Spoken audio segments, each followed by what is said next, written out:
My pulse raced at the astounding accomplishments of the mercenary known as Demon Lord. I forgot about my job and read everything I had on hand. Around the time Demon Lord received his nickname, South Belka showed signs of weariness regarding the war. Because the region was set up as a defense line to protect the birthplace of Belka in the north, the people's dissatisfaction had reached a climax. The cities declared themselves demilitarized and peacefully surrendered to the Allied forces. Unable to establish a defensive position, the Belkan army kept retreating to the north. The end of the war was fast approaching.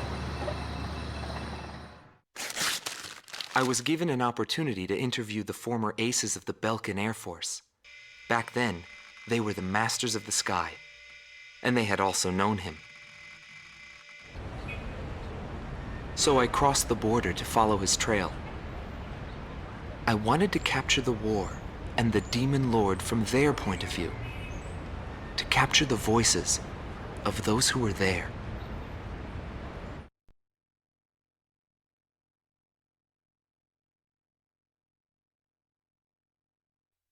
Bernard Schmidt, a man with the eyes of an owl. Groom Team Commander, former member of the Belkan Air Force. 10th Air Division, 8th Tactical Fighter Squadron. Fighting with distinguished service on the battlefield, he earned the title of Ace with his uncanny ability to adapt quickly to the flow of battle. I had a bad feeling while I was flying towards the round table. Why were they having problems down in 2 mercenaries? I figured it was just temporary chaos and it'd be over by the time I got there. Pilots of the Belkan Air Force are true professionals, but when I saw the situation, I couldn't believe my eyes. I thought maybe my IFF was malfunctioning. There were still 2 enemies on the radar. Everyone else in my squadron had the same reaction. This is really happening. Every now and then, guys like that appear on a battlefield. Someone special, you know? I squinted my eyes and confirmed the situation. Checked the terrain, air currents, his plane, his maneuvers, and his remaining ammo. I figured I could do it. I knew what I was getting into, but he still outmaneuvered me beyond my expectation.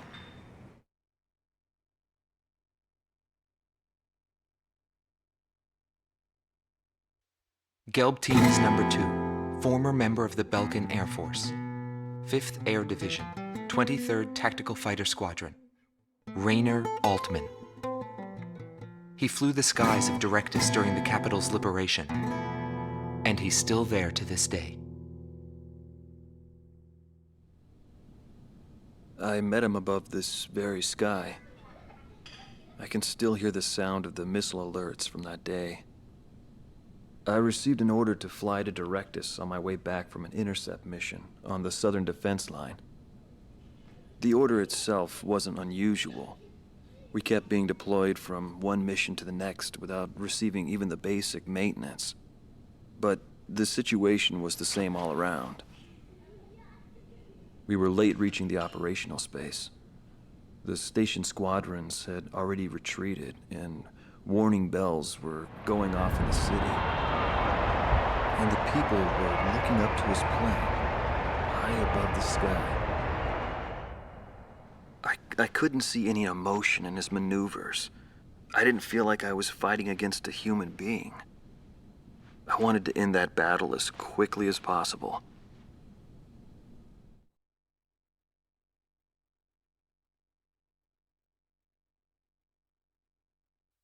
Silver Team Commander, former member of the Belkan Air Force, 51st Air Division, 126th Tactical Fighter Squadron. Dietrich Kellerman. He was once the top ace at Belka and a fiery instructor at the Air Force Academy. In 1995, the Belkan Air Force sent him to the front lines to bolster troop morale. He was good. From what I'd heard about him, I thought he was still just a young mercenary. But he matured since then. He still wasn't perfect, but I could see he had come a long way towards understanding the rules of combat.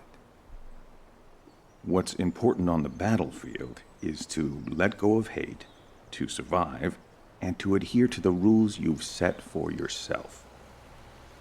These are the rules I've taught my students. And when I saw him, I could tell my time was done. A new generation had inherited the sky. There was no more need for an old soldier like me. Every time I flew with him, his skill stood out. He was unstoppable. He was cool-headed and proud. A combat professional. Demon Lord fit him perfectly. Maybe the man was blessed by the goddess of war.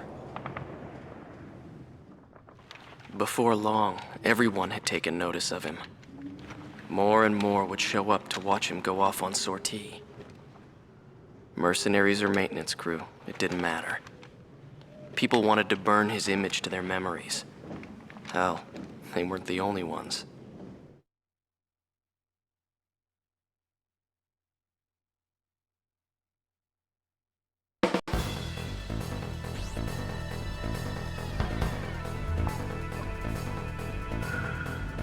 The Belkan forces are beginning to take flight. The industrial city of Hoffnung is crucial to the enemy's industrial strategy and the heart of its war productions. The Allied forces have decided that all Belkan War production must be stopped to expedite the end of the war, and has requested our participation in this operation. The operation will primarily involve the bombing of ground facilities by the Allied forces' bombers. Your mission is to support those bombers and attack enemy facilities. We have achieved near total air supremacy over the target area, but don't let your guard down. There may still be sporadic resistance.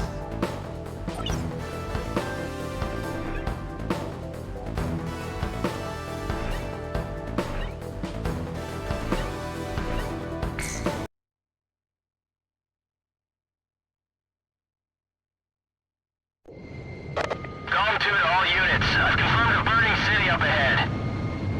That must mean the bombing started. Cover the Allied bombers. Eliminate all ground and aerial threats. Let's move.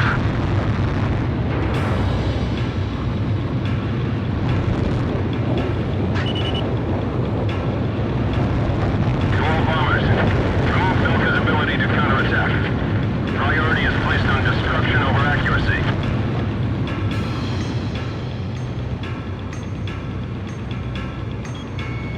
Initiate bombing sequence. Bravo!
them to the ground.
Nobody knew why they were fighting anymore. All I felt at that point was sadness for the world. That's why I...